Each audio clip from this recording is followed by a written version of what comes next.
Good morning बच्चों। This is Ghanshyam Dutt Sharma, assistant professor, government PG college, Rajgarh Alwar. Students, today we let's study about experimental verification of Compton effect and second Zeeman effect. Previous video में हमने Compton effect के बारे में पढ़ा था और Compton ने ये बताया था कि प्रकीर्णित विकिरण की जो वेवलेंथ है वो इंसिडेंट जो फोटोन है उसकी वेवलेंथ से अधिक होती है, अर्थात प्रकीर्णन के बाद में वेवलेंथ का मान बढ़ जाता है। ये हमने कॉम्पटन इफेक्ट में पढ़ा था और हम पढ़ेंगे अब इसका एक्सपेरिमेंटल वेरिफिकेशन कि एक्सपेरिमेंटल वेरिफिकेशन क्या है। देखिए, इस स्लाइड में आपको एक इंस्ट्रूमेंट दिखाया गया है जिसे कॉम्पटन उपकरण कहा जाता है और इसमें एक एक्स किरण नली होती है जिसे शीशे के चैम्बर में रखा जाता है और उस एक्स किरण नली से एक्स रे किसी पदार्थ पर डाली जाती है और फिर वो पदार्थ या द्रव्य जो एक्स रे को प्रकीर्णित करता है, प्रकीर्णित होने वाली विकिरणों की तरंगदैर्ध्य का अध्ययन एक उच्च कोटि के स्पेक्ट्रोस्कोपी या कई स्पेक्ट्रोमीटर के द्वारा किया जाता है और उसका अध्ययन करने पे ये पता चलता है कि तरंगदैर्ध्य के मान में वृद्धि हो रही है। तो ये एक्सपेरिमेंटल वेरिफिकेशन किस बेस पे हो रहा है कि क्या ऐसी विशेषता है, क्या चीज़ है जिसके कारण विकिरण की वेवलेंथ बढ़ रही है।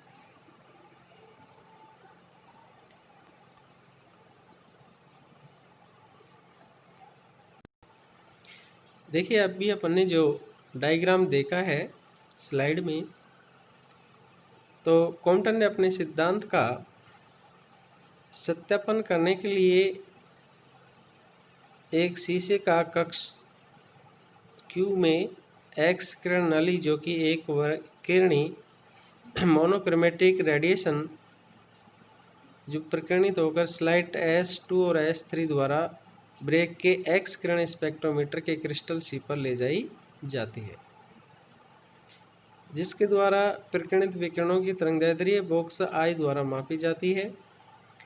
प्रकीर्णन R या एक्स किरण नली को घुमाकर प्रकीर्णन कोण को परिवर्तित किया जा सकता है। कॉम्पटन ने θ 90 डिग्री पर तरंगदैर्ध्य में परिवर्तन को मापा जो 0.022 एंगस्ट्रम प्राप्त हुआ। कॉम्पटन ने जब प्रकीर्णित विकिरण की तरंगदैर्ध्य को नापा तो कॉम्पटन ने जब इसके कोण को 90 डिग्री किया तो अपने को उसमें वैल्यू प्राप्त होती है, वो है 0.022 एंगस्ट्रम। और जबकि समीकरण में मान रखने पर जो कॉम्पटन विस्थापन डेल लैम्ब्डा का वैल्यू निकल के आता है वो 0.024 एंगस्ट्रम आया। जो प्रैक्टिकल वैल्यू आई है वो थ्योरेटिकल वैल्यू अर्थात सैद्धांतिक मान से काफ़ी मेल खाती है। इस प्रकार कॉम्पटन प्रभाव की सत्यता की पुष्टि होती है और कॉम्पटन ने यह भी बताया कि जैसे जैसे प्रकीर्णन कोण थीटा का मान बढ़ाया जाता है वैसे वैसे तरंगदैर्ध्य में परिवर्तन का मान बढ़ता जाता है।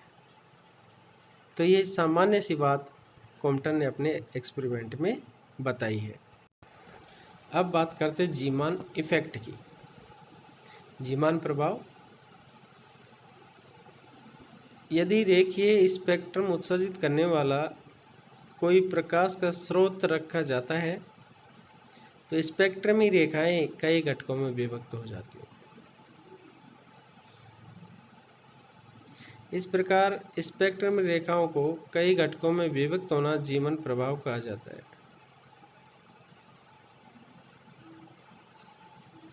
जीवन प्रभाव एक चुंबक प्रकाश से परिघटना है। तो जीमान ने क्या बताया कि जब रेखीय स्पेक्ट्रम उत्सर्जित करने वाले प्रकाश के स्रोत को चुंबकीय क्षेत्र में रखा जाता है तो जो रेखाएं उत्पन्न होती हैं वो कई घटकों में विभक्त हो जाती हैं, अर्थात स्पेक्ट्रम रेखाओं का चुंबकीय क्षेत्र में स्प्लिटिंग होना ही जीमान प्रभाव है।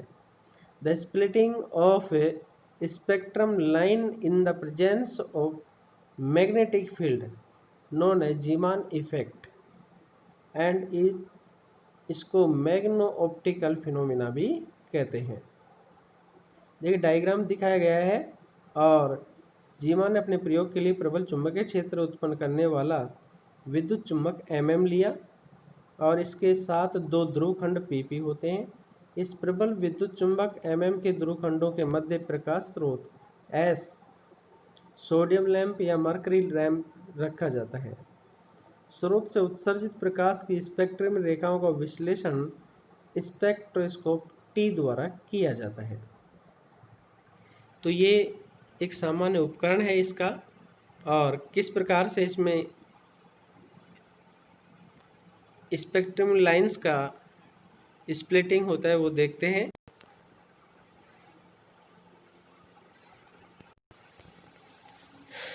जब स्पेक्ट्रम रेखा को चुंबकीय क्षेत्र के लंबवत देखा जाता है परपेंडिकुलर, तो प्रत्येक स्पेक्ट्रम रेखा 3 घटक रेखाओं में विभक्त हो जाती है। मूल रेखा के दोनों ओर 2 सममिताकार रेखाएं और दिखाई देती हैं, सिमेट्रिकल। मूल रेखा से एक रेखा की आवर्ती अधिक तथा दूसरी रेखा की आवर्ती कम, अर्थात तरंगदैर्ध्य एक का अधिक और दूसरे का कम होता है।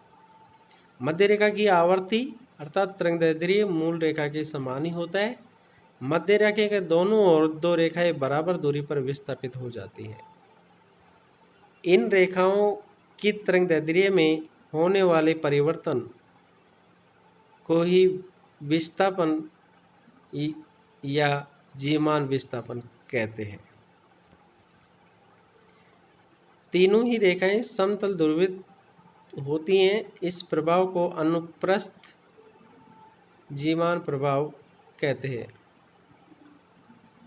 अर्थात बहुत सिंपल सी बात है कि देखिए यह डायग्राम में स्पष्ट रूप से ये दिख रहा है अपने को कि किस प्रकार से स्पेक्ट्रमी रेखाओं का स्प्लिटिंग हो रहा है। स्पेक्ट्रम रेखाओं का स्प्लिटिंग किस प्रकार से हो रहा है। फर्स्ट जो डायग्राम है उसमें ये बताया गया है कि जब चुंबकीय क्षेत्र में स्पेक्ट्रम रेखाओं को देखा जाता है लंबवत रख करके, तो जो मेन लाइन है मूल रेखा है वो 3 लाइंस में स्प्लिट हो जाती है। एक जो लाइन है वो मूल लाइन से कम आवर्ती की तथा दूसरी लाइन मूल लाइन से अधिक आवर्ती की होती है।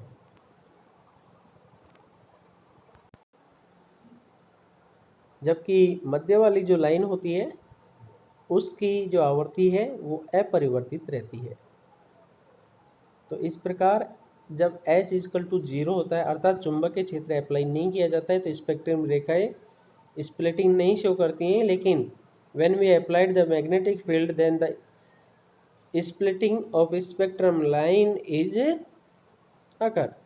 इट मीन्स स्प्लिटिंग जनरेट कब होती है, जब अपन चुंबकीय क्षेत्र अप्लाई करते हैं और मूल लाइनें 3 लाइनों में स्प्लिट होती है और 3 लाइनों में मध्य वाली लाइन की जो वेवलेंथ है वो मूल लाइन की वेवलेंथ के इक्विवेलेंट होती है बट दो जो लाइन्स हैं, एक अधिक वेवलेंथ की, दूसरी कम वेवलेंथ की प्राप्त होती है।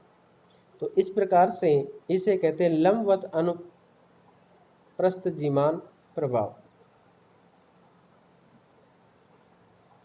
और सेकंड जो डायग्राम दिखाया गया है, जब चुंबकीय क्षेत्र को समांतर अनुदैर्ध्य जीमान प्रभाव अर्थात समांतर देखा जाता है, तो स्प्लिटिंग होने के बाद में केवल दो ही लाइन प्राप्त होती हैं। मूल लाइन के स्थान पर कोई लाइन दिखाई नहीं देती है। केवल दो लाइन, एक मूल लाइन से अधिक आवर्ती की, दूसरी मूल लाइन से कम आवर्ती की दिखाई देती है, जबकि मूल लाइन के स्थान पर कोई आवर्ती की अपने को लाइन दिखाई नहीं देती है। तो इसका अभिप्राय ये है, अपन ये कह सकते हैं कि जब स्पेक्ट्रम रेखा को चुंबकीय क्षेत्र के समांतर देखा जाता है तो मूल रेखा तो दिखाई नहीं देती है, केवल दो घटक रेखाएं दिखाई देती हैं। मूल रेखा से एक रेखा की आवर्ती अधिक और दूसरी की आवर्ती कम होती है। दोनों विपरीत दिशाओं में वृत्त ध्रुवित होती हैं।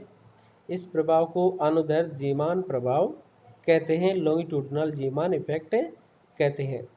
तो देखिए, सामान्य सी बात है कि स्पेक्ट्रमी लाइंस का चुंबकीय क्षेत्र की उपस्थिति में स्प्लिटिंग होना, बहुत ही सिंपल डेफिनेशन है जीमान इफेक्ट की, कि स्पेक्ट्रमी लाइंस का मैग्नेटिक फील्ड की प्रेजेंस में स्प्लिट होना ही जीमान प्रभाव है। अब वो दो प्रकार का है, एक अनुदैर्ध्य और एक अनुप्रस्थ।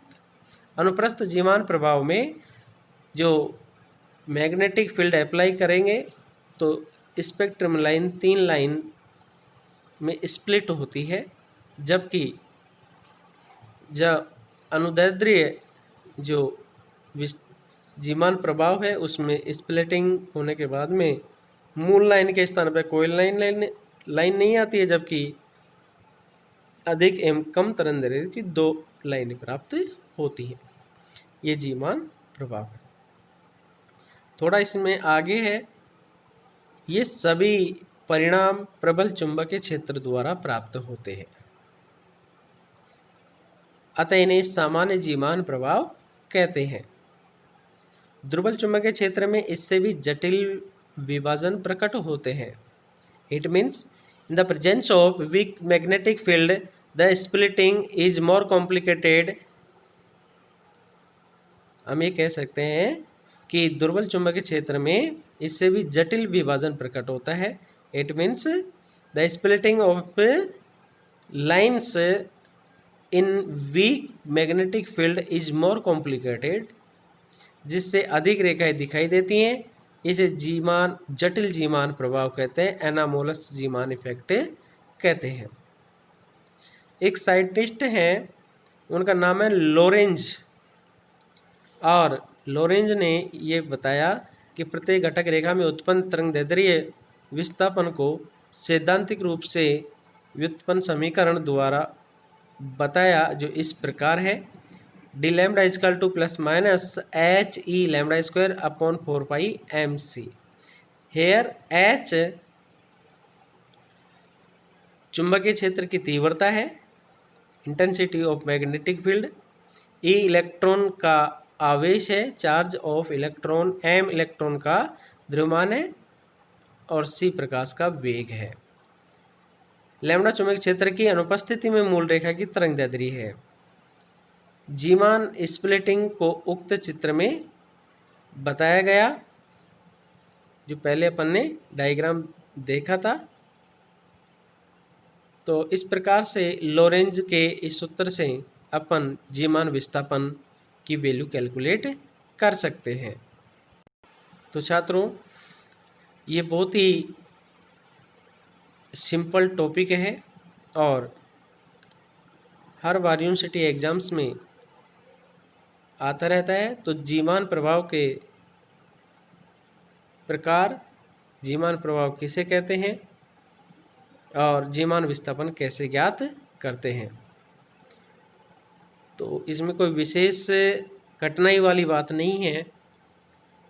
और वीडियो देखने के बाद में आप बच्चे लोग पीडीएफ ज़रूर पढ़ा करें